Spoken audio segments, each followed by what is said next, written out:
Welcome to the Adobe Camera Raw tutorial. Today I'm going to show you how to use a preset and later on how to create these presets. So this preset is the preset that I have done beforehand.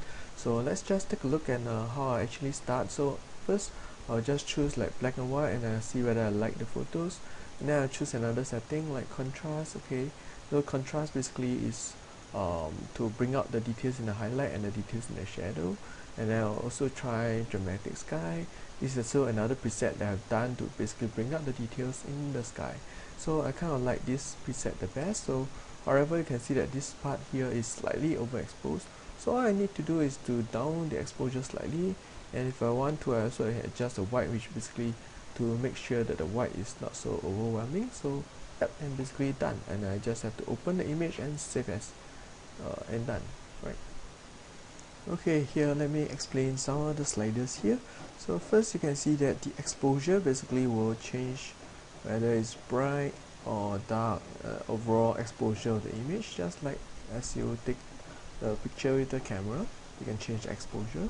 And contrast basically to change the whether the dark and the light has a lot of difference. So you can see that, and the contrast is low, everything looks like a bit grayish, and the contrast is very high, and the bright area will be extremely bright, as you can see here, and the dark area here will be extremely dark. And you can see that when the contrast is low, the two peaks kind of like comes together and spread over a bigger region. So let's change back to 0, and highlight basically is to change the bright region here. You can see that as I change the highlight, this peak is shifting here. However, the peak here, which is the darker zone here, hardly change. So let's change back to 0 again. And now for the shadow on the other hand adjusts the dark region here. So you can see as I adjust the shadow, the peaks here kind of like shifted again, set to 0. White here basically is to control how much, what is actually defined as white. So you can see that this region here, so when I set to -100, now it have to be extremely bright before the computer actually thinks that it's white. So only maybe just a few white pixels over here is considered as white, whereas if I just drag all the way here, you can see that the whole region here, anything that is a little bit of grayish will be considered as white. So when it's +100, everything is just blown out. So in most of the time I actually like to set it to -100, but for now I just set it back to 0.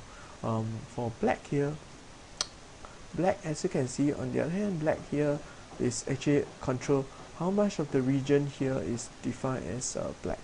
So if I set to +100, basically the computer will need the extremely black portion here, maybe the shadow here, to be considered as black. And when I set to -100, anything that is again grayish will be totally black. So this is -100 is not usually very good. Okay, so let's go on to the next slider here. This is clarity. Clarity is when I set it to -100, everything looks a bit dreamy, and when I set it to 100, it looks very contrasty, unnatural, but dramatic. This is the way I like it usually. Okay. For vibrance here, when I set to 100, what it does is basically it will make the region which is not so colorful more colorful, and let's see, and the region that is already very colorful, such as these stripes here, will basically be untouched, right?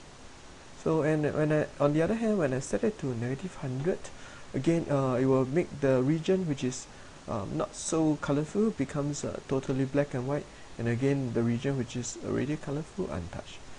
Okay, so on the other hand, if for saturation, basically you have every single color in the picture will become much more colorful. Whether it is colorful or not, the computer basically don't care. It just make overall image more colorful. So, and on the other hand, for saturation, when I set it to -100, it basically turns the entire photo into black and white. I'm going to show you now how to actually create this preset dramatic sky. Right, so in order to do that, I will first Try to get as much details in the photo as possible by decreasing the highlight and increasing the shadow.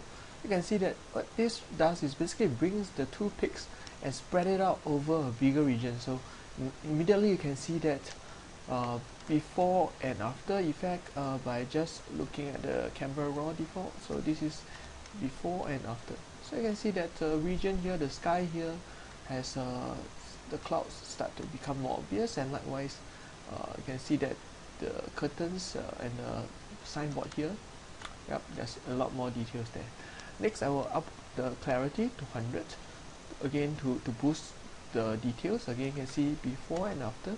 So what this does, clarity, is basically set up the micro contrast within all the colors in the photo. So, and after that, I will increase the vibrance to maybe say 60, and decrease the, because now you can see that what it does, it makes the photo more colorful, though it's a little bit unnatural. So I will just minus off a bit of the saturation to make the overall more natural. And you can see that over here there's a whole flat region, which means that the color here is, rather I should say the brightness here is not really optimized.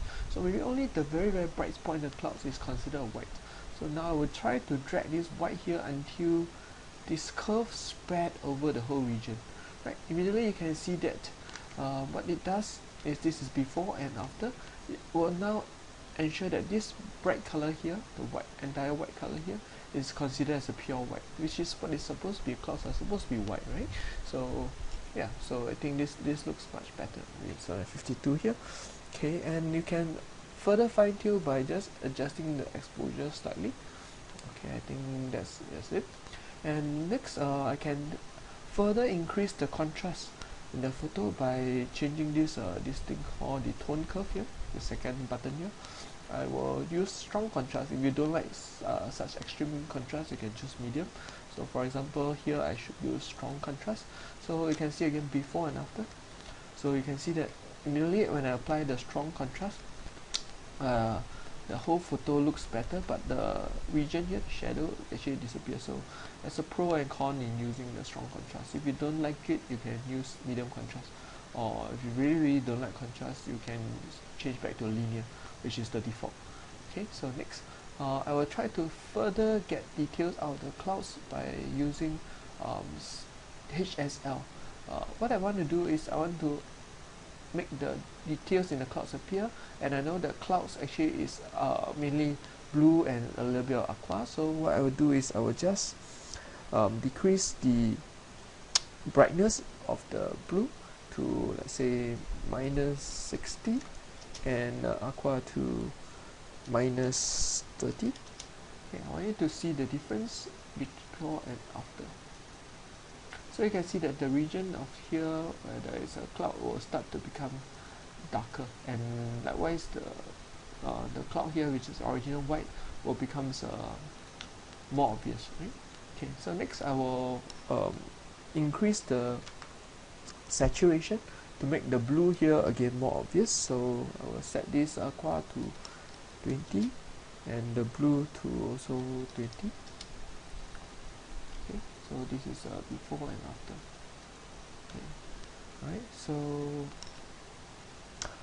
if I'm happy with it, I will now just save the setting, which I will save it, and usually I will try to uncheck the white balance, because the white balance will differ for every photo, and then after that I will just save the rest. Okay, which I will not save now because I already have the preset.